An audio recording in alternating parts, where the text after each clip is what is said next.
이 세상 험하고 나 비록 약하나 늘 기도 힘쓰면 큰 권능 얻겠네.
혼자서만 세상을 사는 듯이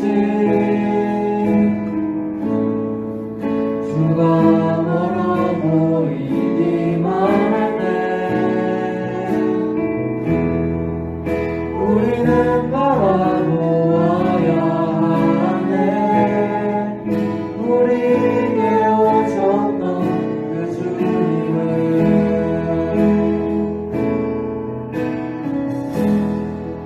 혼자서만 세상을 사는 듯이 주가 멀어 보이기만 할 때 우리는 바라보아야 하네. 우리에게 오셨던 그 주님을.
사랑과 평강의 하나님, 이번 한 주간도 주님 안에 거하게 하심을 감사합니다. 더위로 인해 나태해지고 한 주간 생활 속에서 알게 모르게 지은 죄들을 회개합니다. 코로나의 상황들이 시간이 가면 나아질 것이라는 기대감보다는 이 코로나 상황 속에 청소년부 아이들이 더욱 강해지기를 기도합니다. 특별히 세상에 편리한 것들이 많이 생겨나지만 시대에 떨어지는 것처럼 보여도 하나님의 말씀에 분명한 것이라면 취해야 합니다. 하나님의 말씀을 교묘하게 부정하는 것들이 곳곳에 숨어 있습니다. 악해지는 세상 속에서 하나님이 주신 지혜로 본질을 분별할 수 있는 영적 분별력을 허락하옵소서. 말씀을 듣습니다. 흐트러진 마음과 자세를 바로잡아 주옵소서. 특별히 말씀 전하실 목사님에게 능력을 부어 주옵소서. 청소년부 아이들이 예배 가운데 주님 말씀에 온전히 집중하는 시간 되게 하옵시며 모든 예배 시간 가운데 악한 막이 틈타지 않게 하옵소서. 감사드리며 이 모든 말씀 예수님 이름으로 기도드립니다. 아멘.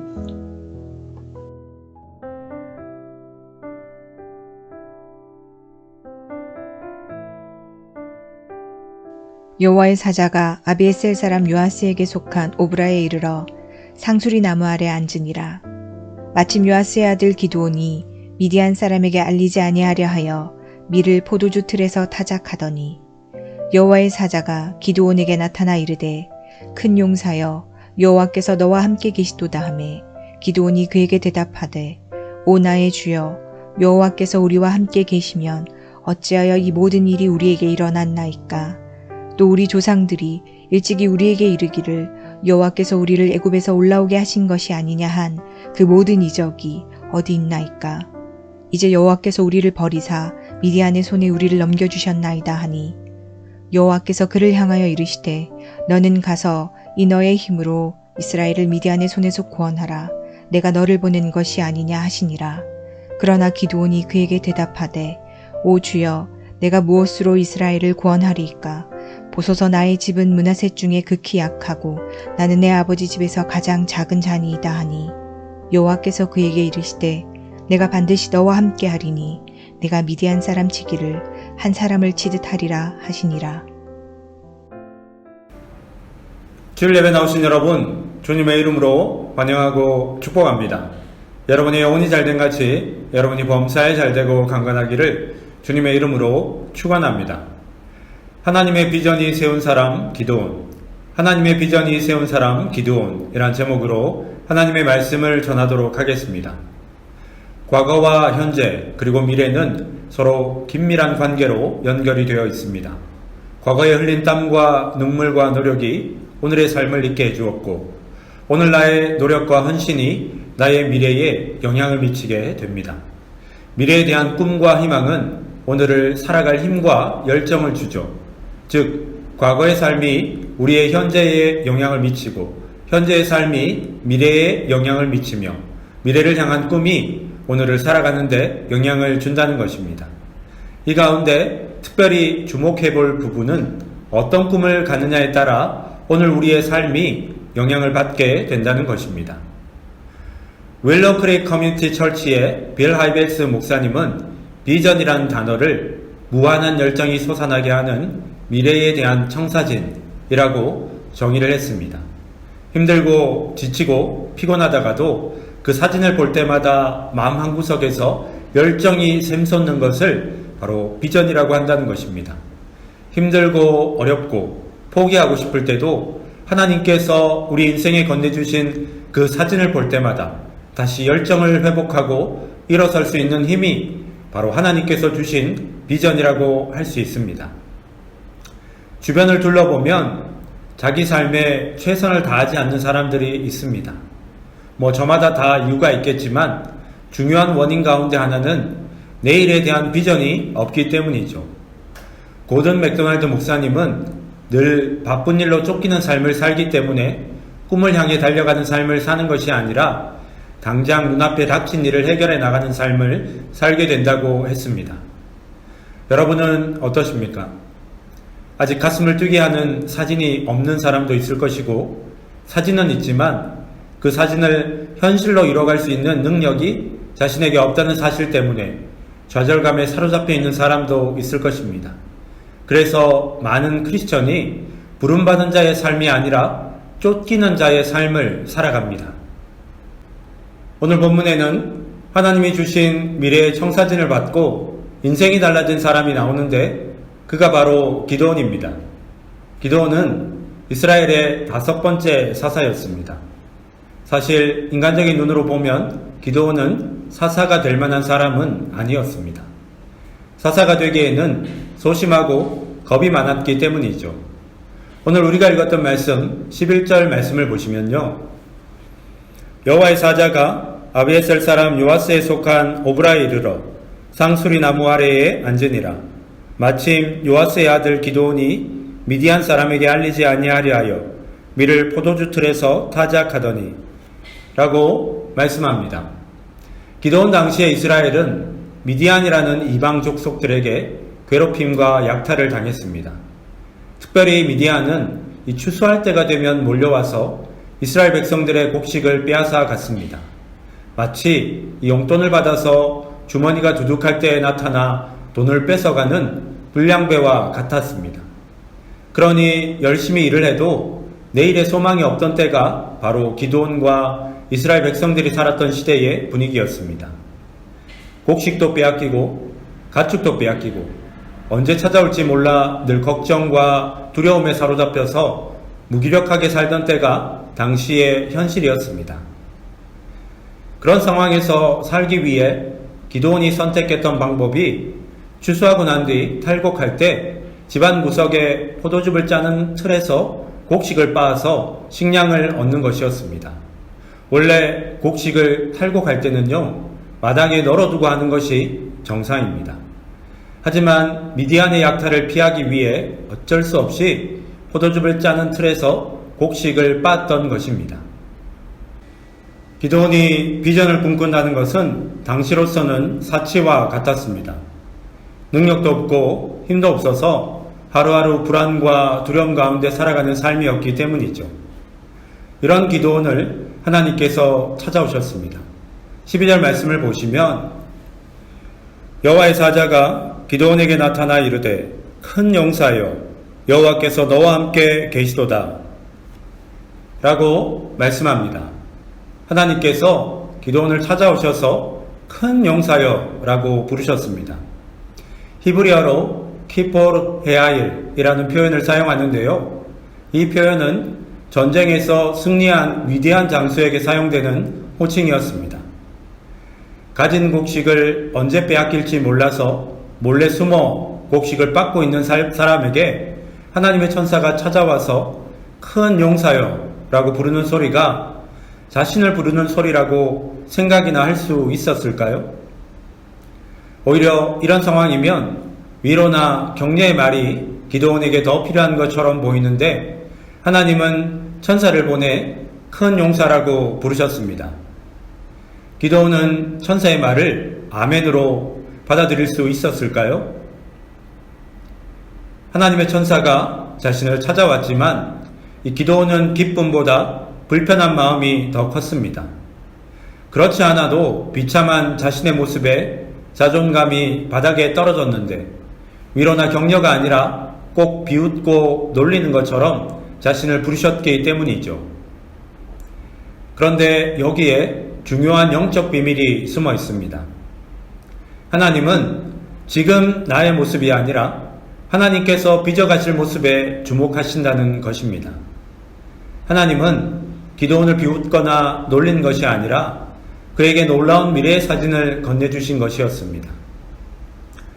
여러분이 어떤 상황과 형편 가운데 있다 하더라도 현재의 모습이 여러분 평생의 모습은 아닙니다. 여러분이 하나님께서 건네주시는 사진을 받아들고 그것을 믿음으로 붙들면 하나님의 비전이 여러분의 현실이 될 줄로 믿으시기 바랍니다. 이것은 기드온만의 이야기가 아닙니다. 이와 비슷한 경우를 우리는 성경에서 더 찾아볼 수 있습니다. 대표적인 인물이 바로 베드로라고 할 수 있습니다. 베드로는 예수님의 제자들 가운데 제일 나서기 좋아하는 사람이었습니다. 그러나 성격이 급하고 실수가 많은 사람이기도 했습니다. 뭔가 큰 일을 감당하기에는 부족함이 많은 사람이었죠. 그런데 예수님은 그런 베드로에게 미래의 사진 하나를 건네주셨습니다. 이 마태복음 16장 18절 말씀을 보시면 내가 내게 이르노니 너는 베드로라. 내가 이 반석 위에 내 교회를 세우리니 음부의 권세가 이기지 못하리라. 라고 말씀합니다. 하나님은 여러분의 현재 모습이 아닌 여러분 안에 빚어가실 미래의 그림을 가지고 계십니다. 중요한 것은 내가 누구인지가 아니라 누가 나를 붙들고 계시냐는 것입니다. 하나님의 손에 붙들리면 길바닥의 돌멩이도 시대와 역사를 바꾸는 다윗의 물맷돌로 바뀔 수 있습니다. 흔하게 널려있는 마른 막대기도 하나님의 사람 모세에게 붙잡혔을 때 이스라엘 민족의 출애굽을 이끄는 믿음의 지팡이로 쓰임을 받았습니다. 비록 우리의 삶이 길바닥에 차이는 돌멩이 같고 널브러진 나뭇가지 같고 천방지축 베드로 같고 소심한 겁쟁이 기드온같이 느껴질지라도 하나님은 여러분을 향한 특별한 계획을 갖고 계십니다. 그 하나님의 부르심에 믿음으로 반응하면 큰 용사의 인생으로 변화시켜 주실 줄 믿으시기 바랍니다. 그런데 문제는 하나님의 강력한 부르심이 있어도 우리는 여전히 우리의 연약함에 집중하기 때문에 하나님의 부르심을 믿음으로 받아들이기 쉽지 않다는 것입니다. 13절 말씀을 보시면요. 기드온이 그에게 대답하되 오 나의 주여 여호와께서 우리와 함께 계시면 어찌하여 이 모든 일이 우리에게 일어났나이까? 또 우리 조상들이 일찍이 우리에게 이르기를 여호와께서 우리를 애굽에서 올라오게 하신 것이 아니냐 한 그 모든 이적이 어디 있나이까? 이제 여호와께서 우리를 버리사 미디안의 손에 우리를 넘겨주셨나이다 라고 말씀합니다. 기드온은 하나님의 부르심 앞에 마음속에 있는 상처를 내놓았습니다. 하나님이 함께 하신다고 하는데 어째서 이스라엘이 이렇게 비참한 처지 가운데 있게 된 것인지, 하나님이 버리셔서 이렇게 된 것은 아닌지에 대한 불만을 털어놓았던 것이죠. 이스라엘이 처해 있는 현실 앞에서, 자신이 처해 있는 현실 앞에서 비전을 말하고 꿈을 말해봐야 아무 소용이 없는 것 같다는 것을 하나님께 털어놓았던 것입니다.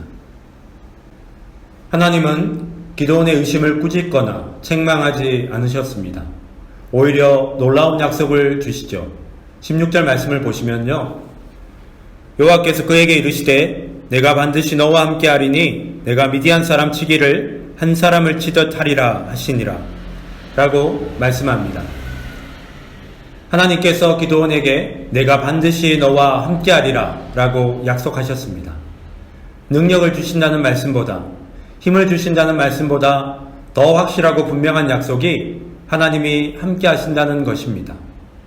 그런데도 기드온은 하나님을 신뢰하지 못했습니다. 17절 말씀을 보시면 기드온이 그에게 대답하되 만일 내가 주께 은혜를 얻었사오면 나의 말씀하신 이가 주 되시는 표징을 내게 보이소서 라고 말씀합니다. 약속의 말씀으로는 충분하지 않다는 것입니다. 눈에 보이는 분명한 증거를 보여달라는 것이죠. 그런 기드온에게 하나님은 증거를 보여주셨습니다. 불이 바위에서 나와 고기와 무교병을 불살라 버리죠. 눈에 보이는 분명한 증거로 기드온에게 주신 약속이 사실임을 확증해 주셨습니다. 하나님은 기드온의 약함이나 부족함에 집중하신 것이 아니라 하나님이 빚어가실 기드온의 모습을 보고 계셨습니다. 자기가 먹을 양식을 지키는 것도 버거워하는 이 기드온을 이스라엘의 구원자로 세우겠다고 하셨습니다. 믿어지지 않는다는 말에 눈에 보이는 증거까지 보여주셨습니다. 중요한 것은 내가 어떤 사람인지가 아닙니다. 나를 찾아오신 하나님이 어떤 분이신지를 아는 것입니다. 세상은 자격과 조건으로 우리를 판단합니다. 프로필에 나온 학벌이나 경력으로 우리를 판단하죠. 많은 사람 가운데 여러분 몇 사람을 뽑는다면 객관적인 자료로 판단할 수밖에 없기 때문에 그것이 마냥 잘못되었다고 말하기는 어렵습니다. 그래서 남보다 학벌이나 경력이 초라하면 실패했다는 생각을 하게 되죠. 패배의식과 비교의식에 물들어서 영원히 병들게 되는 것입니다. 세상의 시스템은 내가 누구인지를 증명하도록 만들어졌습니다. 그런데 하나님 나라의 시스템은 내가 누구인지를 증명하는 것이 아니라 하나님이 누구인지를 알고 그분을 온전히 의지하느냐에 달려 있습니다. 자격과 조건이 필요했다면 우리는 이미 불합격이었을지 모릅니다. 그런데 하나님은 믿음으로 반응하는 자를 사용하겠다고 하십니다. 말씀 앞에 순종하는 자를 사용하겠다고 하십니다. 중요한 것은요, 내가 누구인지가 아니라 하나님이 누구인지를 알고 나를 위해 계획하신 미래의 사진을 믿음으로 받고 그것을 붙들고 순종하는 것입니다. 로마서 8장 31절 말씀을 보시면요, 만일 하나님이 우리를 위하시면 누가 우리를 대적하리요? 라고 말씀합니다. 하나님이 함께 하시면 되는 겁니다. 하나님이 여러분을 붙드시면 되는 겁니다. 사람의 계획은 실패해도 하나님의 계획은 여러분 실패하지 않습니다. 기도원을 만나주신 하나님이 저와 여러분을 만나주시기를 원합니다. 큰 용사여 여호와께서 너와 함께 계시도다.